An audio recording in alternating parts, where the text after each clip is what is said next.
Greetings to you. Muhammad, the preacher of inequality to you. My people, who has been lost from their own for the past 400 years, their own people, their own God, their own religion, and from their own native land. For the past 400 years there was no teachings of yourself by those who has carried and on you. There has never been given any knowledge or true knowledge of yourself and those who carry you, and has enslaved you up until present time to make you their equal and to deal justly from you by those who carry you and claim you. And you like it like that. You don't despise it. You don't hate it. You like that they carry you as they always have. You're making yourself very, very ignorant in the eyes of the civilized nations of the earth. We all are very ashamed of your own action today in a modern time, modern world, and in a educated world. And you're acting as though you never was educated. You who are educated, you who profess education, you who carries diplomas and degrees. It is a shame to see you so far off today from your own, from the knowledge of your own self. It is very shameful. I say to you, my beloved people, it is time to wake up and know yourself and join on the side of your own kind and stop trying to join on the side of the people that is not your people. You are marching on. Today, I would like to talk with Mr. Martin Luther King, but I can't personal, but I will speak with him and those who are following him in this broadcast today. Reverend Martin Luther King may be sincere in what he's trying to do, and those who are following him may be sincere. But what good is it to be sincere in that which will not bring to you no gain? You will continue to march and march on. What are you to gain for your people as a whole in your continuous marching? You marched on Washington with over 200,000 people, so it was reported at one time. What has you and your people gained from that march? Your number of marchers on the state of Alabama around 2 weeks ago, according to the reports, was around 30,000. And you still plan more marching, while you and your marchers are jailed and are disgraced, beaten, and killed. Even those who join and sympathize with your marching, they also suffer the same treatment. and you was denied, pardon me, the honor of a leader by the head of the state of Alabama, the governor, to even speak or talk with you. He chose, pardon me, he chose his own so-called Negroes of the South there in Alabama who was marching with you to talk with you. That you know, that if you are rejected, the president are to speak with the head of the state, the governor, who has been preventing you from marching with his armies of polices there in the state. Why do you want to continue to march in a place where that you not even received? Think over these things. He don't recognize your honor as a leader of these marchers, and that he don't recognize the honor of the marchers, regardless to what type of marchers they may be. If it's against their own will that you march and seek to vote in the state of Alabama for your people and South. Now, let us get down to facts. You're rejected. You have no honor in the South by the white people. You are criticized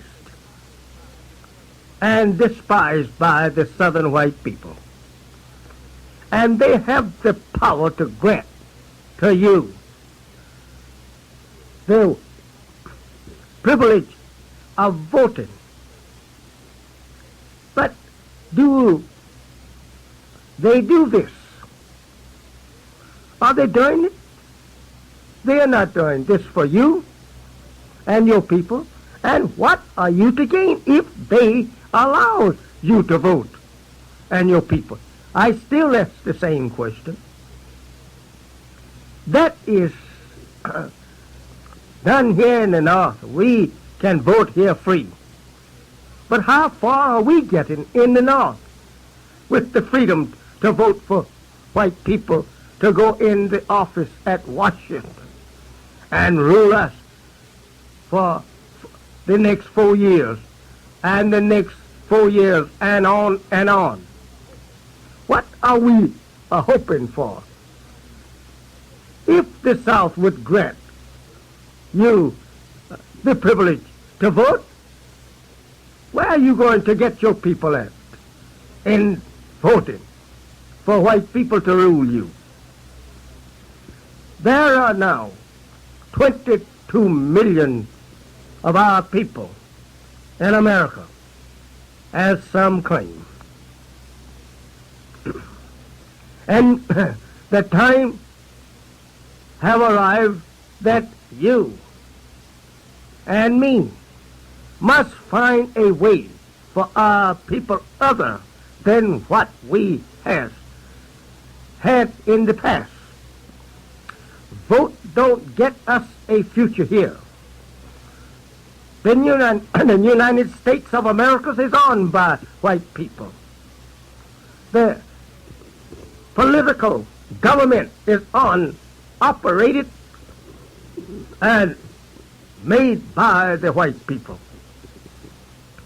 You don't create and make laws for this country. It is white people who make the laws for America, because they are the owners of America. We are not the owners of America. We are only slaves or servants of those who own America. Accepted or rejected, you may be too proud to accept it, but it is the truth. We have come to the point or time where that we must unite together and go for our own self and stop laying at the doorsteps of the white man begging him to carry us. He's telling us in all of his actions, Negroes, do something for yourselves. He's kicking you out of his door like a dog and sicking his dogs on you. Is warning you to do something for yourself. How can you expect respect from a people, and equal respect at that, laying down on the ground like a dog before them, begging them for even social equality, recognize you as a member of their social equality?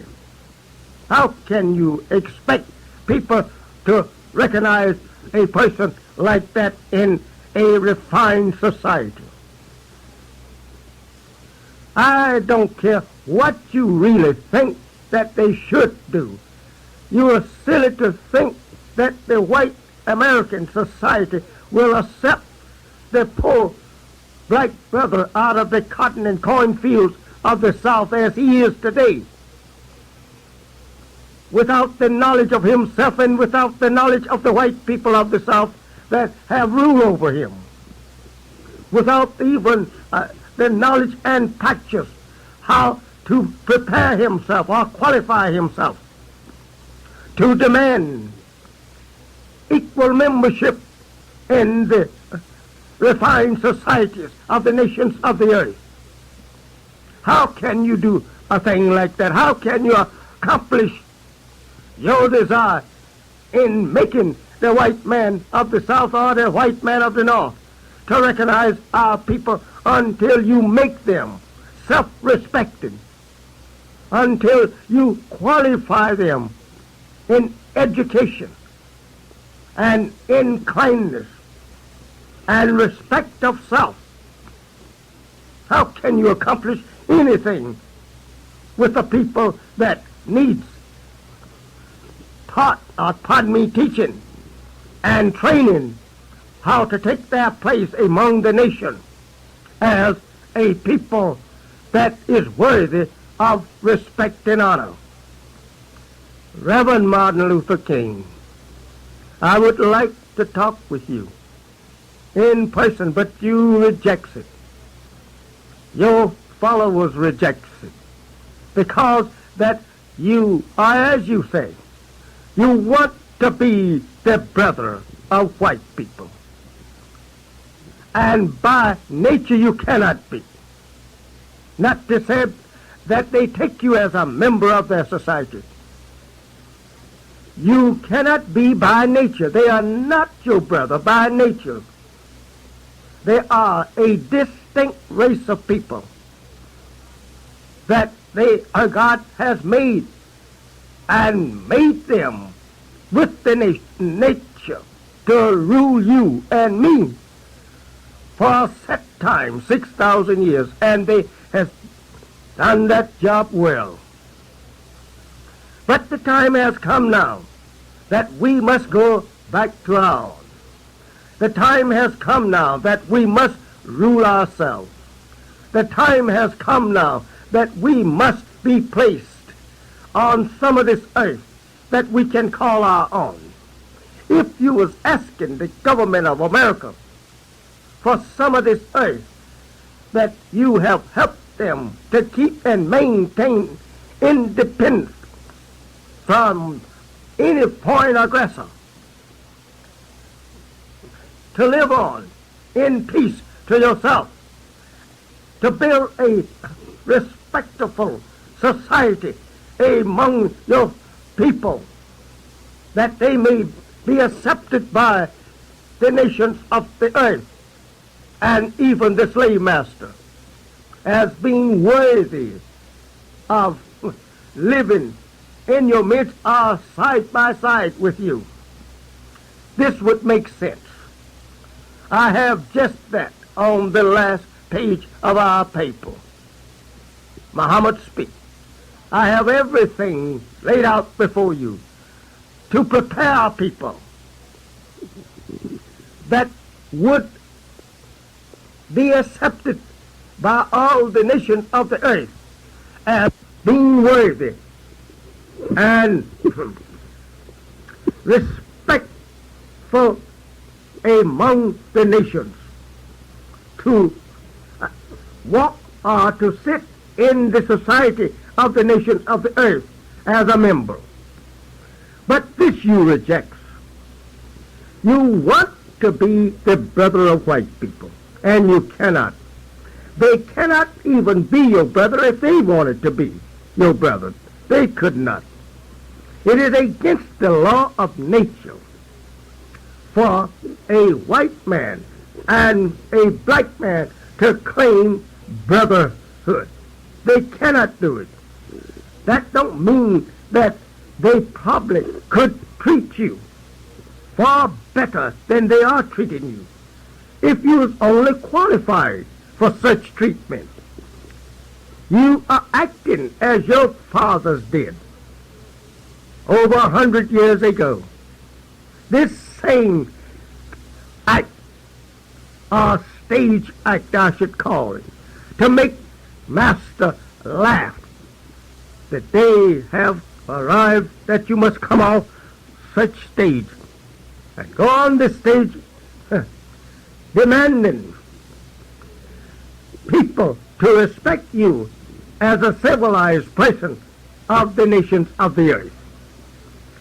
Reverend, I'm sorry for those who follow you. I am ashamed of the consequence because they are my people. I'm ashamed to be in the midst of my people and seeing them acting so foolish. Even this civilized, so-called civilized and educated people as yourself joining in to try to weld brotherhood between white and black, to force the white man to do that which he held power to not do. That is to recognize you as his equal. To force the white man to admit you in his office, admit you in all of his public places as a member of his society. We must not be so silly. He cannot do that. You're not prepared. You're not qualified to do no such thing. Why not? If you love your people, you want to see your people living a better life among white people, why not you join with me and help me to qualify this nation for recognition, as you have not produced it one among your followers that we could say is qualified to take a place among the societies of the nations. Even here, I have a whole little army qualified to be accepted in most refined societies of the nations of the earth. I have them following me. I have them even so that they can go in any nation. Your own people back in Africa and Asia, they will accept them. The government and nations of Africa and Asia will accept mine. My followers can demand respect, but yours cannot. You're not getting it here because you're not teaching them the knowledge of self, nor how to gain the respect of others, only by marching to force a people. This means to force a people to respect you and to honor you and your followers, to force a people to give place in their political government, to respect you as their equal and your followers. You say, I'm not doing that. I'm just trying to force them to give to me what they promised us in the Constitution of their government. This I said to you, Reverend, you are absolutely misunderstanding this people. They hold that not for you, but for themselves and their poor kind. They don't respect you as being worthy of no such freedom as they have offered to the poor man in the Constitution of their law. No, it was not for you. It was for them. They only say you know because they want to keep you with them. Since you has now come up from slavery and has not changed, your desire today to be a servant of theirs is more greater than the desire of our fathers over 100 years ago, or even when they was freed 100 years ago. They didn't desire to stay here with their slave masters, but they could not return home. The slave master would not put them on board ships and carry them back where he brought them from. He kept them here without nothing to go upon. He had freed a slave with nothing to go away from his door with. That he knew that the slave could not reach his native land and people unless he was carried there. The slave master refused, though he was much richer after the slave had served him well for 300 years than he was when he brought the slave here. He could have taken him back at that time. The number was not as great as it is now. Now the slave have grown into millions and millions, and he cannot take this nation back to Africa. It will take many years to transport 22 million people to any foreign country across the Atlantic or the Pacific. And there you have to have welcome to get into Africa and to get into Asia. This means that you must be qualified for them to accept you. They own Africa, they own Asia, and we must qualify even as much to go and ask our own people to let us in, or to mend them to give us a place among them. They don't want you as you are. Believe me or not, Africa and Asia will not accept the poor brother out of the South themselves, though they may be black as he. They must be qualified to return home. They must be qualified to go anywhere, even out of their door here in America. If they are seeking respect, they must be washed up in and out to demand respect of the people of this country and people of other countries. This qualification, Reverend King Elijah Muhammad, is given to them. And I have sent them samples in Asia and Africa, and they were received. Reverend, I would desire that you think over this broadcast today and think well how ignorant it is to try to force the white man of America to accept the Negro that he claimed that he has freed 100 years ago. He could easily tell you and I, why not go on to your own people, Cain? Why don't you go back to your own country, Cain? You're free. These bitter answers could be thrown into your face. But I'm telling you, I'm telling the whole 22 million that you have been offered heaven if you only go to your own. But you are not going to your own in the way that you are trying to go today. Marching on, getting beaten, getting put in jail, getting death by just trying to force the owners of the country to admit you to vote. He didn't admit our parents to vote. He did not give our parents freedom, justice, and equality. Why should we think that the same people will do so today? If they do so, we would be frightened almost to death to know that he has changed to give equal justice to us as he gives to himself.